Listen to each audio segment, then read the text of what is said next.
नमस्कार, अपना प्रदेश उत्तर प्रदेश उत्तराखंड देख रहे हैं आप। मैं हूं आपके साथ पूजा मोहन पांडे। बुलेटिन की शुरुआत करते हुए सबसे पहले आपको बता दें कि संसद का शीतकालीन सत्र आज से शुरू हो चुका है। इसी कड़ी में केंद्रीय कृषि मंत्री नरेंद्र सिंह तोमर ने लोकसभा में कृषि कानूनों का बिल लोकसभा में पेश किया, जो कि पास भी हो गया। अब इसे राज्यसभा में पेश किया जाएगा। हालांकि लोकसभा में जब तोमर बिल पेश कर रहे थे तब विपक्ष चर्चा की मांग पर अड़ा हुआ था। हंगामा भी जमकर कटा है। इसके बाद स्पीकर ओम बिरला ने सदन की कार्यवाही को कल तक के लिए स्थगित कर दिया। हालांकि सूत्रों ने भी बताया कि सरकार कृषि कानूनों पर चर्चा के लिए तैयार नहीं थी। सरकार का कहना है कि जब प्रधानमंत्री मोदी खुद माफी मांग चुके हैं तो फिर चर्चा किस बात की करनी है। कांग्रेस ने एमएसपी की गारंटी पर कानून बनाने और आंदोलन के दौरान मारे गए किसानों के परिजनों को मुआवजा देने की मांग रखी है। मंत्री जी प्रस्ताव करें कि विधेयक को पारित किया जाए। अभी अध्यक्ष महोदय, मैं प्रस्ताव करता हूं विधेयक पारित किया जाए। जाओ, आप जाइए, मैं चर्चा कराता हूं आपको। आप विधेयक वापस करने की मांग कर रहे थे ना, मैं चर्चा करा दूंगा विधेयक वापस पर, पूर्ण चर्चा कराऊंगा। आप जाइए सीट पे। प्रश्न ये कि विधेयक को पारित किया जाए। जो सदस्य इसके पक्ष में आ गए हैं, जो सदस्य विरोध में ना गए, मेरे विचार में निर्णय हवालों के पक्ष हुआ, प्रस्ताव स्वीकृत हुआ, विधेयक पारित हुआ। सभापति महोदय, प्लीज ये तीनों कृषि सुधार बिल आपकी बात भारत सरकार किसानों की भलाई के लिए लाई थी, लेकिन हम सब लोगों को इस बात का दुख है कि कई बार प्रयत्न करने के बावजूद भी और जो कांग्रेस पार्टी के लोग अपने घोषणा पत्र में रखने के बाद भी उस पर दोहरा रुख अपनाते रहे। हम किसान की बात ही कोर्ट से जा रही है, उनको बहुत संक्षेप में माननीय मंत्री जी रखे। इसलिए प्रधानमंत्री जी ने ऐतिहासिक बड़प्पन का परिचय दिया और गुरु नानक देव जी के पावन प्रकाश पर्व पर उन्होंने इनको वापस लेने की घोषणा की। यह प्रधानमंत्री जी की कथनी और करनी की एक रूपता का परिचायक है कि रिपील करने के लिए हम यहाँ आए हुए हैं। सत्ता पक्ष भी तैयार है और अपोजिशन भी मांग करता रहा है, इसलिए इस पर कोई भी विषय आगे बढ़ाने की जरूरत नहीं है, चर्चा की जरूरत नहीं है। मैं समझता हूँ विधेयक को पारित किया जाए। उपसभापति महोदय ने प्रस्ताव किया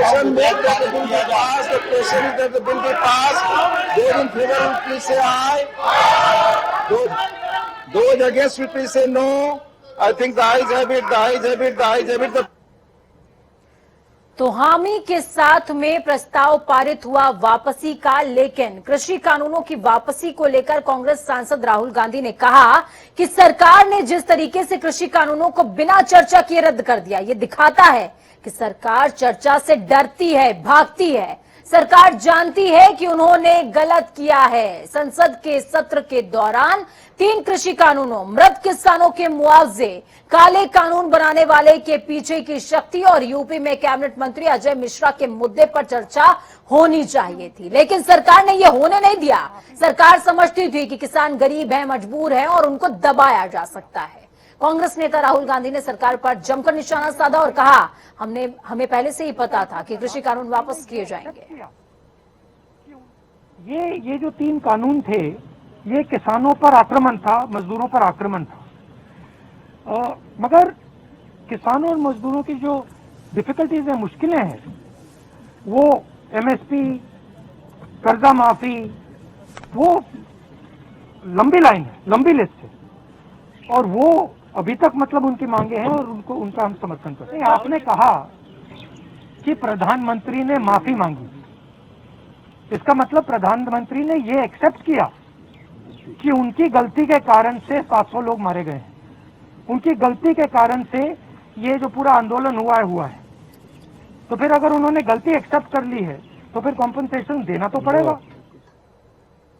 कृषि कानूनों की वापसी पर समाजवादी पार्टी के प्रमुख अखिलेश यादव ने कहा, सरकार को यह बताना चाहिए कि जिस समय किसानों ने यह आंदोलन छेड़ा था तब बीजेपी का क्या रुख था, और आज जब भाजपा ने कानून वापस ले लिया तो क्या किसानों के हक में ये कानून कैसे हो गए। साथ ही कहा कि 700 किसानों की मौत हुई, उनके परिवारों की मदद आखिरकार कौन करेगा। समाजवादी पार्टी ने तय किया है कि उत्तर प्रदेश में सरकार बनेगी तो 25 लाख रुपए से उन परिवारों का सम्मान किया जाएगा। आज भारतीय जनता पार्टी ने तीनों कानूनों को वापस ले लिया है तो वो किसानों के पक्ष में कैसे हो गया? भारतीय जनता पार्टी को कम से कम बहस के लिए बताना चाहिए कि पहले क्या खराब था या क्या अच्छा था और आज क्या खराब है जिसकी वजह से ले लिया। वहीं विपक्ष को कम से कम मौका मिलेगा अपनी बात कहने का। और 700 के लगभग शहीद हुए हैं किसान, उनके परिवार की कौन मदद करेगा? समाजवादी पार्टी ने तो तय किया है सरकार बनने पर, उत्तर प्रदेश की सरकार बनेगी तो 25 लाख रुपए से उन किसान परिवारों का सम्मान किया जाएगा। आज बहस की जरूरत है। देश जानना चाहता है कि आखिरकार भारतीय जनता पार्टी क्यों कह रही थी कि ये किसान के हक में है और वही कानून आज किसान के हक में नहीं है, इसलिए वापस ले लिया। ये भारतीय जनता पार्टी को भी किसानों को और देश को बताना चाहिए। भारतीय जनता पार्टी के लिए वोट सबसे बड़ी चीज है। उन्हें वोट चाहिए। कानून लागू होने से वोट मिल जाएगा तो कानून लागू कर देंगे, कानून हटाने से वोट मिल जाएगा तो कानून हटा देंगे। याद कीजिए वो समय जिस समय नोटबंदी की गई थी।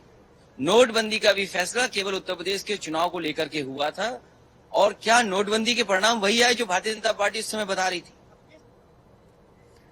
कुशीनगर जिला मुख्यालय में स्थित बुद्ध पार्क आज 2503 जोड़ों के सामूहिक विवाह का गवाह बन गया।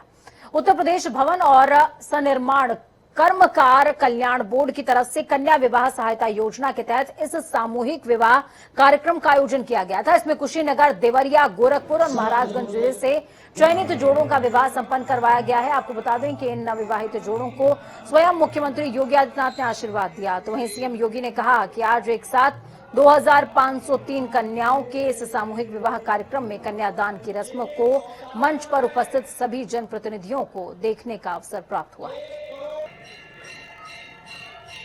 लोगों ने तय किया है हर श्रमिक को, प्रवासी हो या निवासी हो, उसे 2 लाख रुपए की सामाजिक सुरक्षा की गारंटी देंगे।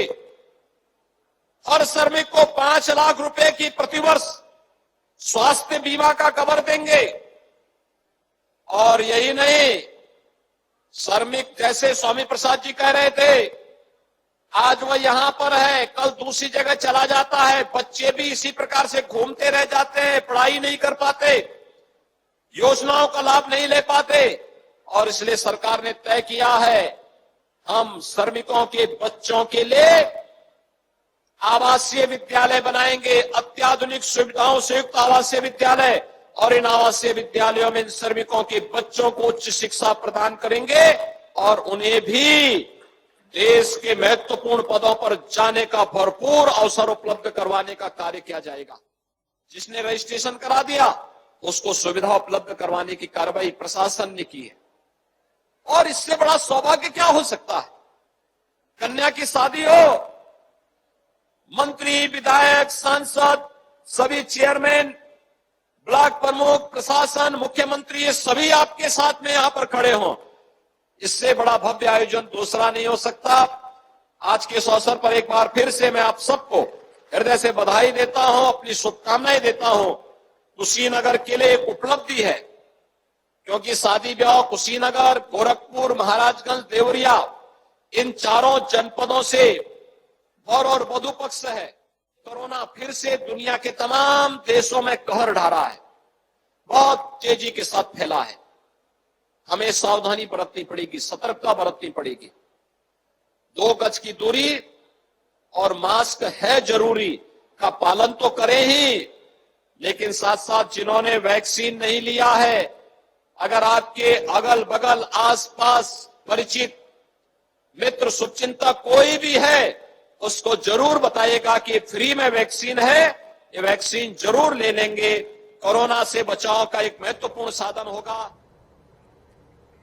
हालांकि आयोजन सामूहिक विवाह का था, लेकिन एक नया ट्रेंड बीजेपी ने शुरू किया है सामूहिक विवाह में संबोधन का। और आंकड़ा देखिए, 2503। खबरों में आगे बढ़ते हैं। लोकसभा में विपक्षी सांसदों की नारेबाजी के बीच केंद्रीय कृषि मंत्री नरेंद्र सिंह तोमर ने कृषि कानून निरसन विधेयक 2021 पेश किया, जिसके कुछ ही देर में कृषि कानून वापसी बिल लोकसभा से पारित हो गया। सदन की कार्यवाही 12 बजे के बाद शुरू होने पर केंद्रीय कृषि मंत्री नरेंद्र सिंह तोमर ने लोकसभा में विधेयक पेश किया और विपक्ष के विरोध के बावजूद बिल को पारित कर दिया गया। तो वहीं बिल पारित को लेकर हमारे संवाददाता ने किसान नेता राकेश टिकैत से खास बातचीत करी है, सुनिए। किसी कानून के विरोध में जहां किसान गाजीपुर यूपी गेट पर 1 साल से धरने में बैठे हुए हैं, वहीं पीएम मोदी के संबोधन के बाद 3 कृषि कानून वापस लेने की बात कर ली गई थी। आज संसद सदन में पास भी इसको कर दिया गया है कि 3 कृषि कानून वापस लिए जाएंगे। हमारे साथ गाजीपुर यूपी गेट पर किसान नेता राकेश टिकैत मौजूद है। आइए जानते हैं आगे की क्या रणनीति उनकी रहेगी। सर, क्या रणनीति रहेगी? संसद सत्र में पास कर दिए गए थे। हम तो यही है, जब तक एमएसपी पे इन सब चीजों पर बातचीत नहीं होती, जब तक किसान नहीं जाएगा। भारत सरकार बातचीत करे सारे मामलों का, तो उसी के बाद में समाधान निकलेगा कुछ। अच्छा, विपक्ष लगातार हमला कर रहा है संसद में, आपकी तरफदारी कर रहा है, वहां पर आपकी आवाज उठा रहा है, तो कैसा उसको आवाज उठानी चाहिए भाई, आवाज उठानी चाहिए। अभी आपकी दिल्ली पुलिस से मीटिंग हो रही थी, किस मामले को लेकर? आज ट्रैक्टर के लिए पूछ रहे थे वे, तो ट्रैक्टर तो नहीं हमारे जा रहे, हम तो वहां पे फ्री जोन में थे। हम भी जो यूपी और दिल्ली के बीच का एक जोन है, तो वहां पे भी अधिकारी आगे। एमएसपी को लेकर सरकार ने आपसे कोई वार्ता की, अभी तक कोई फरमाइश नहीं की है, ना कोई आदेश आया है, तो ऐसे में कैसे देखते हैं आगे की रणनीति? अभी कोई मैसेज नहीं आया सरकार का। अभी तो रणनीति ये है कि ये आंदोलन तो चल ही रहा, जब सरकार कहीं भी मिलेगी आएगी तो बात करेंगे उससे। आपको क्या लगता है कि सरकार एक तरीके से टीवी पर बात भी करती है, मोदी जी संबोधित भी करते हैं, वापस लेने की बात करते हैं, धरातल पर देखा जाए तो ऐसा कुछ भी नहीं है, तो ऐसा क्या लगता है आपको? क्या लगता है कि सरकार राजनीति कर रही है? हाँ, बड़ी राजनीति कर रही है सरकार, बड़ी राजनीति कर रही है। इससे क्या उनको प्रॉफिट होने वाला है? उनको ये है कि जो किसान आंदोलन कर रहा है, इनको मनोबल तोड़ो, इनसे बात ना करो, कल जाड़ में फंसाओ इनको। आप पहले से 1 साल से जाड़े सर्दी बरसात सब कुछ देख चुके हैं, यही देख रहे, 1 साल हो गया पूरा। कल जोशी साहब एक चीज देखने को मिली है, कुल इंदिरापुरम के कुछ सोसाइटी वाले ज्ञापन देने के लिए आए थे, उनको पुलिस ने रोका कि वो कहना चाहते थे किसान है ना, अब जगह खाली कर दें। क्या उनको पहुंचा नहीं पाई या कोई षड्यंत्र है? पता नहीं, वो तो दिल्ली पुलिस बताएगी जिनको वे ज्ञापन देने आ रहे थे, या भारत सरकार बताएगी। उनको ज्ञापन देना चाहिए भारत सरकार को। बाकी आप क्या कहना चाहते हैं जनता के लिए? जनता के लिए, जनता भाई धोखे में नहीं रहना, तैयार रहना। सरकार धोखा कर रही, तैयार रहना उसके लिए। ये थे हमारे साथ किसान नेता चौधरी राकेश टिकैत, जो विस्तृत तौर पर जनता टीवी पे से अपनी बात साझा कर रहे थे। बने जनता टीवी के साथ हरेली संवाददाता गाजियाबाद। हो सकता है राकेश टिकैत को सुनते ही आपको सरलता का आभास हो, लेकिन सरलता में जो तेवर आप समझेंगे और सुनेंगे, उनकी बातों को डिकोड करेंगे तो बहुत बड़ा मतलब रहता है। जलालाबाद से मिर्जापुर को जोड़ने के लिए रामगंगा नदी पर करीबन 13 साल पहले बना सड़क का पुल तड़के ढह गया। साल 2008 में कालाघाट पुल को 11 करोड़ रुपए की लागत से तैयार किया गया। सेतु निगम ने इस पुल को बनाकर लोक निर्माण विभाग के हैंडओवर किया। बीते 2 साल से इसकी हालत जर्जर होने लगी थी, तो मरम्मत का काम भी करवाया गया। आज सुबह सुबह अचानक पुल का आधा हिस्सा गिर गया। इस दौरान यातायात न होने से बड़ा नुकसान फिलहाल टल गया है। वहां पर सिर्फ एक कार हल्की सी क्षतिग्रस्त हुई है। आगे टेंशन ना लो। तो हम सयाहपुर में मौजूद हैं। सयाहपुर में पुल गिरने से एक बड़ा हादसा हुआ। राहत की बात यह है कि हादसे में कोई भी घायल नहीं हुआ। बताया जा रहा है ये पुल सयाहपुर के रामगंगा नदी पर बना हुआ था और 2 किलोमीटर लंबा था। ये पुल सयाहपुर को कई इलाकों से जोड़ता था। सुबह करीब 3 बजे ये बड़ा हादसा हुआ और पुल का एक बड़ा हिस्सा नदी में जा गिरा। हालांकि इस पुल का शिलान्यास मुख्यमंत्री मुलायम सिंह यादव ने 1992 में किया, लेकिन उसके बाद पुल का निर्माण नहीं हो पाया। इसका निर्माण बसपा शासन में 2007 में हुआ और पुल 2009 में बनकर तैयार हुआ। प्रशासन ने इस मामले में जांच के आदेश दिए हैं। चलिए ग्राउंड जीरो का रुख करते हैं। राजीव हमारे साथ ग्राउंड जीरो से जुड़े हुए हैं। राजीव, जिस तरीके के हालात देखने को मिल रहे हैं, ये भी कहा जा रहा है कि पहले से शिकायत की जा रही थी इस पुल की जर्जरता को देखते हुए, लेकिन उसके बावजूद सरकार और प्रशासन महकमा चेता नहीं है। Mic check 1 2 3 hello hello hello hello hello hello hello. Rajiv, आप तक मेरी आवाज पहुंच पा रही है? आपको बता दें कि 2009 में ये पुल शुरू हुआ और महज 13 साल में ये पुल जो है ढह गया है। इसमें कहीं न कहीं भ्रष्टाचार उजागर हो रहा है, क्योंकि इससे पहले भी कई पुल बने हुए हैं जो सालों साल चलते हैं, सैकड़ों सालों से बने हुए हैं, लेकिन इस पुल का निर्माण 2009 में हुआ और महज 12 साल में ये पुल धराशायी हो गया। बहुत शुक्रिया राजीव, हमारे साथ जुड़ने के लिए, अहम जानकारी साझा करने के लिए। आपको बता दें कि कई बार इस पुल की मरम्मत को लेकर, इस पुल की जर्जर अवस्था को लेकर स्थानीय निवासियों ने शिकायत महकमे को करी थी, लेकिन उसके बावजूद कोई नींद से जागा नहीं और उसका असर देख लीजिए, असर धरातल पर पड़ा हुआ है और पुल धराशायी हो चुका है। दक्षिण अफ्रीका से शुरू होकर अन्य कई देशों पर पहुंचे कोरोना वायरस के ओमिक्रॉन वेरिएंट को केंद्र के साथ में उत्तर प्रदेश सरकार हाई अलर्ट पर हो गई है। मुख्यमंत्री योगी आदित्यनाथ ने निर्देश दिए कि स्वास्थ्य विभाग ने ओमिक्रॉन वेरिएंट को लेकर अपनी जोरदार तैयारी भी शुरू कर दी है। प्रदेश में करीबन 80,000 निगरानी समितियां अलर्ट मोड पर हैं। इसके साथ ही सभी एयरपोर्ट पर यात्रियों की गहन चेकिंग भी की जा रही है। दक्षिण अफ्रीका और बोत्सवाना सहित 12 देशों में अब कोरोना संक्रमण के ओमिक्रॉन वेरिएंट के पाए जाने के बाद उत्तर प्रदेश में भी सतर्कता बढ़ा दी गई है। सीएम योगी आदित्यनाथ के निर्देश पर 80,000 निगरानी समितियों को सतर्क रखा गया है। कोरोना के बढ़ते मामलों को देखते हुए मंडी समिति प्रशासन की एहतियाती कदम अब दिखने लगे हैं। आपको बता दें कि राजधानी देहरादून के निरंजनपुर मंडी में सिर्फ उन्हीं आड़तियों, व्यापारियों, मजदूरों और पल्लेदारों के साथ साथ खरीदारों को जगह मिलेगी, प्रवेश मिलेगा जिन्होंने कोरोना के टीके के दोनों डोज ले रखे हैं और जिनके चेहरे पर मास्क होगा। मंडी समिति उपनिदेशक की ओर से आड़ती एसोसिएशन के अध्यक्ष को पत्र लिखकर आड़तियों और व्यापारियों के मास्क पहनने और टीके के दोनों डोज लगवाने के बाद प्रवेश सुनिश्चित करने के निर्देश दिए हैं। चलिए ग्राउंड जीरो का रुख करते हैं। राजधानी लखनऊ से हमारे साथ अनूप जुड़े हुए हैं, साथ में धनंजय देहरादून से हमारे साथ में जुड़े हुए हैं। सबसे पहले राजधानी लखनऊ का रुख करेंगे। जिस तरीके से इंटरनेशनल एयरपोर्ट अथॉरिटी की बैठक हुई है अनूप, ये अपने आप में एक कदम के तौर पर देखा जा सकता है, लेकिन क्या जितना बड़ा ये वेरिएंट है, जितना डरावना ये वेरिएंट है, उतने प्रिपेयर हम हो पाए हैं या उस प्रिपरेशन में कुछ कमी है? बिल्कुल सही बात है। जिस तरीके से दक्षिण अफ्रीका का एक नया वेरिएंट कोरोना का वहां से आहट दे रहा है और साथ ही साथ कई देशों में फैल चुका है। उत्तर प्रदेश साथ पूरे देश में नरेंद्र मोदी ने जिस तरीके से कोरोना पर बैठक की और निर्देश दिए हैं कि सभी जो राज्य हैं वो सतर्क हो जाएं, सभी जिला के अधिकारी हैं वो सतर्क हो जाएं, क्योंकि अगर इस वेरिएंट को कहीं न कहीं पाया जाता है या फिर जो बाहर से फ्लाइटें आ रही हैं उनको लेकर सतर्कता बरती जा रही है। लखनऊ एयरपोर्ट पर भी कई टीमों को लगाया गया है, वो 24 घंटे इस बात की निगरानी करती हैं और हर वो यात्री जो विदेश से आता है उसको 15 दिन तक निगरानी में रखा जाता है। उत्तर प्रदेश में कई स्वास्थ्य टीमें बनाई गई हैं, वो निगरानी समिति है वो लगातार उनके टच में रहती हैं और साथ ही साथ जिस तरीके से स्थिति भयावह को देखते हुए पिछला आपने देखा होगा कोरोना का दूसरा फेज कितना खतरनाक था, कितने बहुत सारे लोग हमारे बीच नहीं रहे हैं, यहाँ तक कि जो शमशान घाट पे जो लाइनें लगती थी कहीं न कहीं उसको देखते हुए लगातार जिला प्रशासन के माध्यम से या फिर मुख्यमंत्री योगी आदित्यनाथ स्वास्थ्य टीम के साथ बैठक करके उस पर कैसे काबू पाया जाएगा और अस्पतालों को एक बार वो दहशत अभी मन से गई नहीं है, इसी वजह से तैयारी भी पुख्ता होनी चाहिए। धनंजय जुड़े हुए हैं हमारे साथ देहरादून से। धनंजय, देवभूमि में कितनी तैयारी और कितनी तैयारी अभी होनी बाकी है?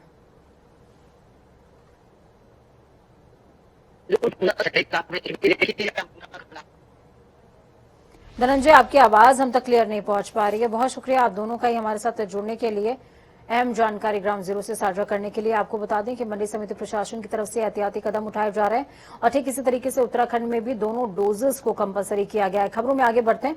मुख्यमंत्री पुष्कर सिंह धामी ने खटीमा में सितारगंज किसान चीनी मिल का विधि विधान से पूजन अर्चन किया, शुभारंभ किया। सीएम धामी तय सितारगंज के राजकीय इंटर कॉलेज पहुंचे, जहां से वो सड़क मार्ग के जरिए चीनी मिल पहुंचे। चीनी मिल पहुंचकर धामी ने पूजा अर्चना करते हुए मिल चलाकर पिराई सत्र का शुभारंभ किया है।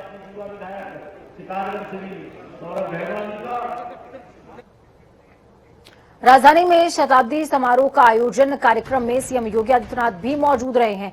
शताब्दी स्तंभ के अनावरण का कार्यक्रम है, डाक टिकट और शताब्दी स्मारिका का विमोचन कार्यक्रम है। इस दौरान छात्राओं को सम्मानित भी किया जाएगा। तस्वीरें आपको लाइव तस्वीरें दिखा रहे हैं, लखनऊ से लाइव तस्वीरें आप देख पा रहे हैं। कार्यक्रम के दौरान छात्र छात्राओं का सम्मान सीएम योगी आदित्यनाथ करते हुए।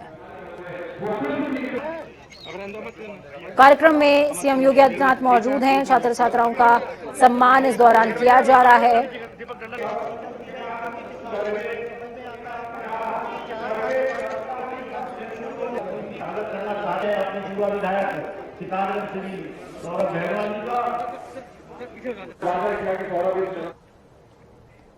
वक्त यहाँ पर छोटे से ब्रेक का ब्रेक के उस पार खबरों का सफर लगातार जारी है। बने रहिए जनता टीवी के साथ, क्योंकि हमें आपकी ताकत, अपना और अपनों का बहुत ज्यादा ख्याल रखें। नमस्कार।